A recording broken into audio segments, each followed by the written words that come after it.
Not only did the San Francisco 49ers suffer a pretty bad loss against the Minnesota Vikings, but they also lost one of their key players in Deebo Samuel for a couple weeks. So, what does Brock Purdy need to do? Because after we've hopped into the tape, we've done the film breakdown. It wasn't Brock Purdy's best performance, not even close. What needs to happen? Because you're down Christian McCaffrey, now you're down Deebo Samuel, and all we ever hear about Brock Purdy is, well, what if he doesn't have the Avengers? What's he going to do?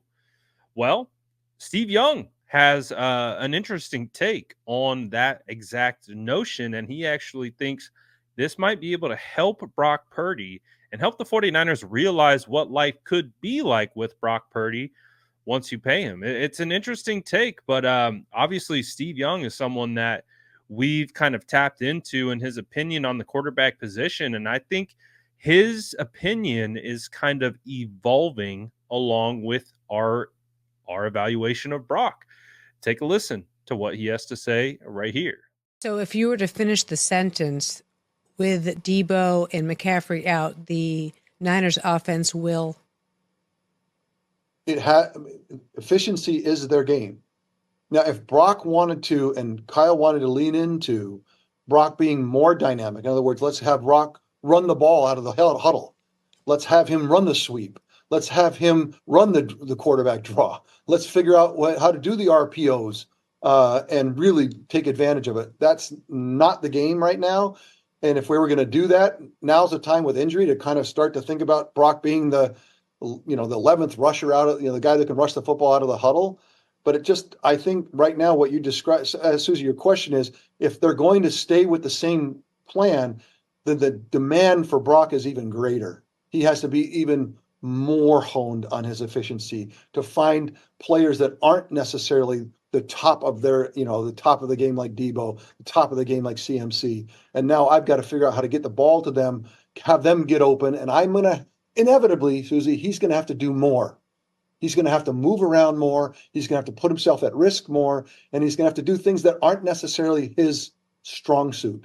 And that might provide great things in the future for when they get to the Super Bowl this year, or have to face Patrick Mahomes or face Lamar Jackson. The thing about the 49ers, when they face Joe Burrow, Lamar Jackson, Patrick Mahomes, any big, strong, prototypical quarterback today, they lose. So getting their guy more like that and under duress, like with injuries, might be a good thing. We'll see how it goes. So if you haven't been following along, we've been sharing Steve's opinions for a couple of years now on Brock Purdy. Obviously, it's been very, very positive in the beginning, and I'm not even saying that what he just said wasn't positive. But what we've been able to discern is how Steve Young views Brock Purdy.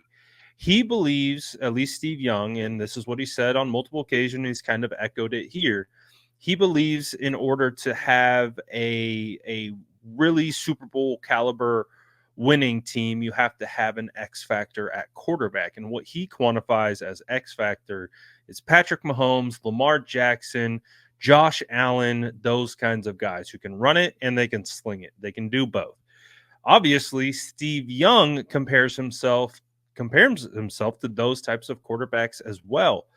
And over the last year, we've kind of been able to understand, like, okay, Steve views Brock as a very, very good quarterback, very smart, very elite processor, all those different types of things, but he doesn't view him in that category with those quarterbacks. And that's not a crazy thing to like think, or like, oh no, we know Brock isn't like Patrick Mahomes. He's not like Lamar Jackson. He's not like Josh Allen.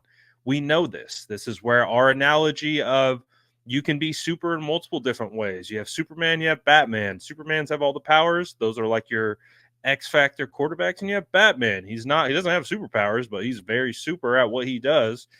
And so you can hear Steve Young kind of talking about, it's like he's basically saying, he's like, Brock needs to take over. He needs to not only operate the offense efficiently and effectively and make smart plays and be a good processor, but he's like, he needs to take over using his legs, even talking about Brock running out of the backfield, like with RPOs and zone reads and all these different types of things. which isn't necessarily Brock's game, but he's like, this could be a good thing. That without these options on the field, it kind of puts the emphasis onto Brock's shoulders even more, and that's what we do know. That is an element of this. That's an aspect of the evaluation of Brock. Obviously, good offensive system around him, offensive coaching, everything, scheme, all those things, players, etc. It's now when you start to kind of strip some of those things away. How does he operate? How does he execute? And in that game against the Vikings, it by far wasn't his best game, but he did have Deebo for the majority of it. He had Ayuk for the majority, all of it. He had Kittle for all of it, or the majority of it.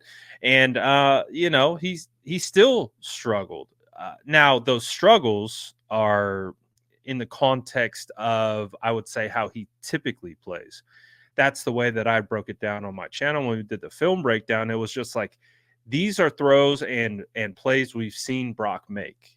So we have contextual reference. When we say he's struggling, we're saying he's struggling because he's not hitting what we would expect him to hit. He's not seeing what we would expect him to see. He's not standing tall in the pocket like we would expect him to. He has enough tape out there that we have tendencies on him. So with that game against the Minnesota Vikings, it could just be as simple as an off game. Everyone is so fixated on trying to quantify what Brock Purdy is that with every success he's crowned and with every failure he's thrown in the trash. And that's a tough place to be in when there's no nuance, when there's no room for ebbs and flows, peaks and valleys of a career.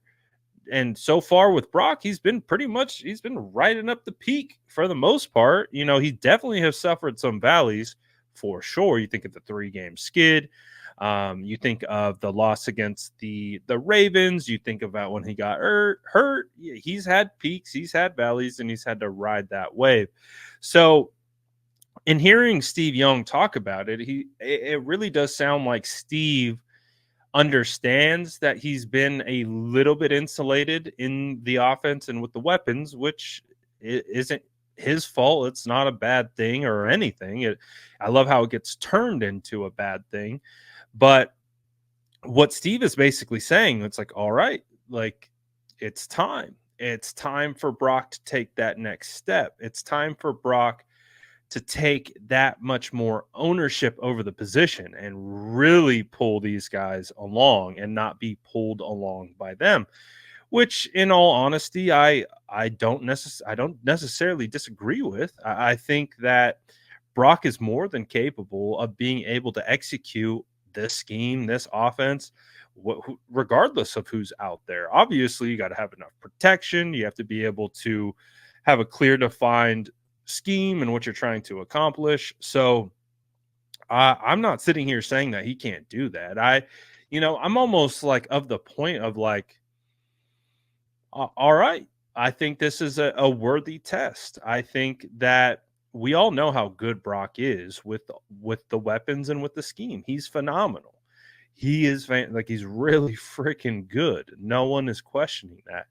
But now let's see, when a little adversity strikes, backs up against the wall, how do we perform? How do we look? What does the execution look like? Does he look like the same guy? Does he? I don't know. That's what we're going to be looking for. And honestly, I expect the same thing. I expect him to bounce back against the Rams. I expect him to take those steps forward. We've seen not only Brock have poor games and bounce back, we've seen every quarterback have poor games and bounce back. It's just right now, Brock is under a microscope. And so many people are like, what does this mean? What does that mean? This, that, and the other thing. And it's like, let's realize that over the body of work he's produced, he's been fantastic, and there are going to be bumps and bruises along the way. And he just had one against the Vikings. Now he's going to have an opportunity to be able to showcase how he works with Chris Conley at wide receiver and Ronnie Bell at wide receiver. Yeah, guys that aren't necessarily household names, but he has the opportunity to continue to prove doubters wrong. I'm not doubting him. I think he can do it. I think he's that good of a quarterback that when he's in rhythm, when he's seeing it, and when he's feeling it, he might be one of the best in the entire league. But again, he's human and he has human moments. Oh, shocking, right? So he had one of those this weekend against the Vikings, and let's see what he looks like against the Rams. But interesting thoughts on Steve Young's comments. I'm interested to know what you guys think. Let me know in the comments below, and as always, make sure to like and subscribe for more updates.